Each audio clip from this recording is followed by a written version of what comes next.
Hey everybody, this is Alex Merced from alexmercedcoder.com. This is another video on Express, and in this video, what I want to talk about is the router. So right now we've been creating routes using app.get, app.post, app.whatever. The thing is that to sit there and list all of our routes here in server.js, well, what it means is that every time a request comes in, if a request comes in for the wrong URL, let's say we have 100 routes, that request would have to go through every 100 route, each one, and find out, oh, this is not the right route, before it actually gives you sort of this, oh, sorry, I cannot get this error. One, that's not the most organized thing because this file gets crazy once you have that many things going on in there. But two, it's not um, not efficient. Okay, it makes your server have to do more work. So a good way to do this, a good way to sort of make your server work less and also organize your code is to take advantage of routers. Okay, and this is where we start getting into sort of what's called MVC. MVC stands for models, views, controllers. So the idea is that there's models, which are your data. There are views, which are like your front end, wherever you build it, and then your controllers, which are your routes. So we're going to make two folders, models, which we'll come back to later, and new folder, controllers. So in our controls folder, what we'll do is we'll create a new folder. We'll call this usually this is where we'll put our routers, and each router will get its own folder. You don't have to do it this way, but this is sort of convention. So we'll just say we'll pretend it's our blog router. And in there, we'll have a file called index.js. Okay, index.js. And the reason is that way when you import the folder, it automatically grabs that index.js.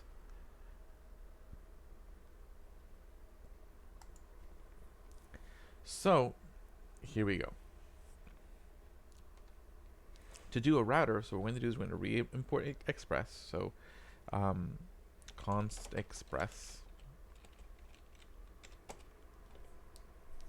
equals require express.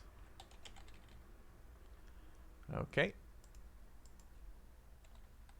And then what we're going to do is we're going to do const router equals express dot router. Okay, and what this does, it creates a new router object.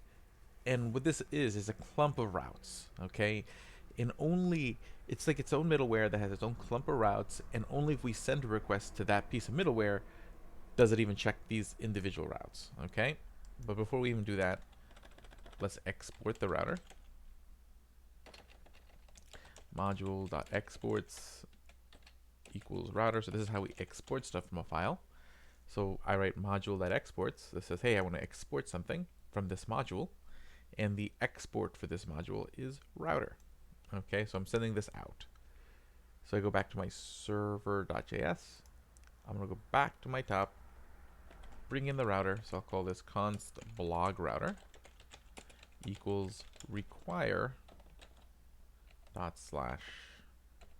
Dot slash means in the same folder, there's a folder called controllers, and in that folder, there's a folder called blog.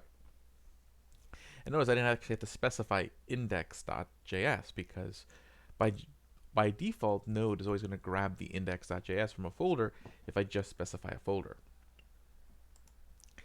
So, and notice I didn't call it by the same name. The idea is it doesn't matter what I call the variable that I hold it in. This is going to just take whatever is exported from that file and stored in this variable. So now I store that router in blog router.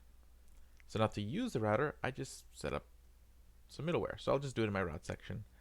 So after my routes, we'll just do app.use, because that's what we do to use middleware. And the cool thing about app.use is you can also specify an endpoint for that middleware to be used. So I can be like, let's say this only gets used for URLs that start with /blog.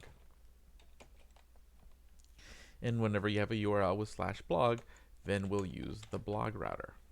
Okay? So I could theoretically do that with any of this middleware and say, hey, only use this middleware if someone uses this URL, but you know, different depends what you're doing. Okay, so we're just saying anytime a URL starts with /blog, take them to the blog router. Cool. So that's set up. Problem is we don't have any routes in there yet.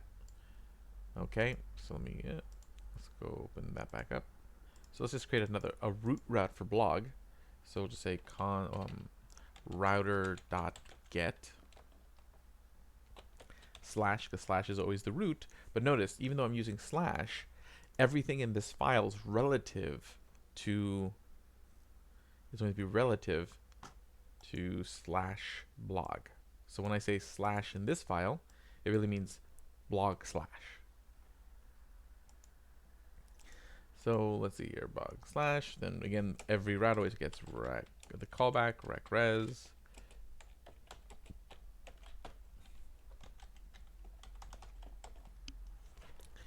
And we'll say this is the blog router. Cool. Okay, so that's what's going on in that file. So that's what router does. We can create more routes in this file. We can export this router, and now this router will only be checked if the URL starts with /blog. So it doesn't check every route every time. It only checks those if the URL starts with /blog. If not, it'll just move on. So the overall amount of checks my server's doing on a bad request are a lot less, because it'll just check for that blog starter and stop there. So let's run the server, npm run dev. Okay, let's go to the browser, localhost 3000 /blog. See, this is the blog router. So again, when I put that slash in the route in the blog router, the slash means this.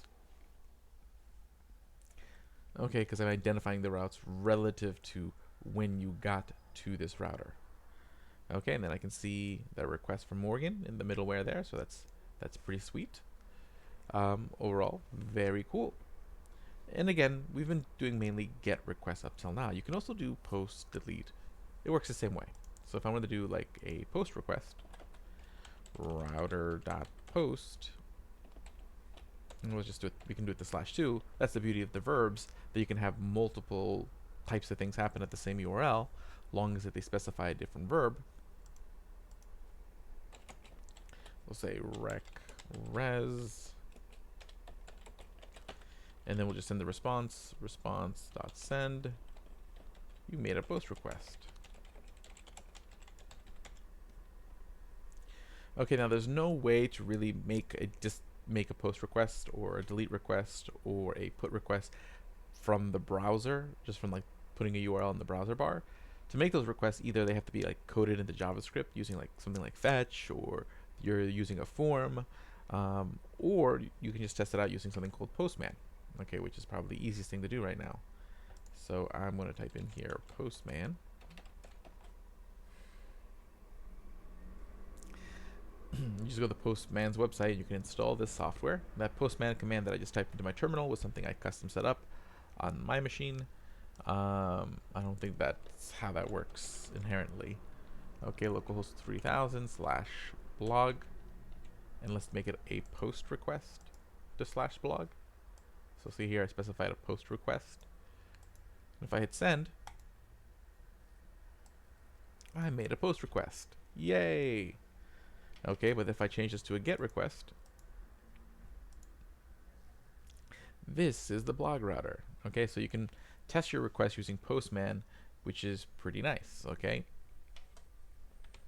and that's how the router works. And again, it's in these routes is where you would have all your logic to like access your database, pull information from your database.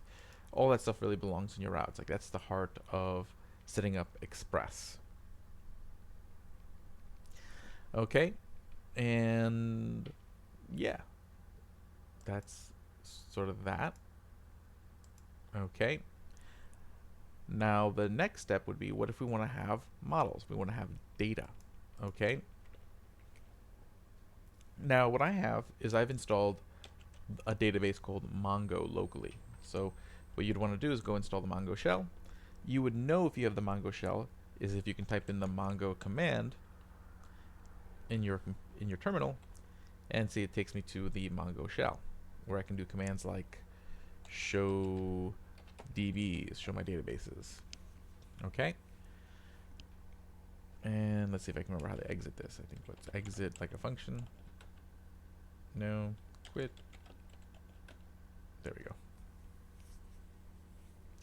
So I'm going to install Mongo. I'm going to use that as my database. I'm not going to get too deep into Mongo because I have videos that do that, and I'll be making a separate video series on sort of how Mongo works. Okay, but basically you want to get that installed. Okay, and if we want to start using a database, we'll start talking about this on the next video. We'll talk about setting up our models so we can start doing some more complex things in our Express server. So I'll see you guys there.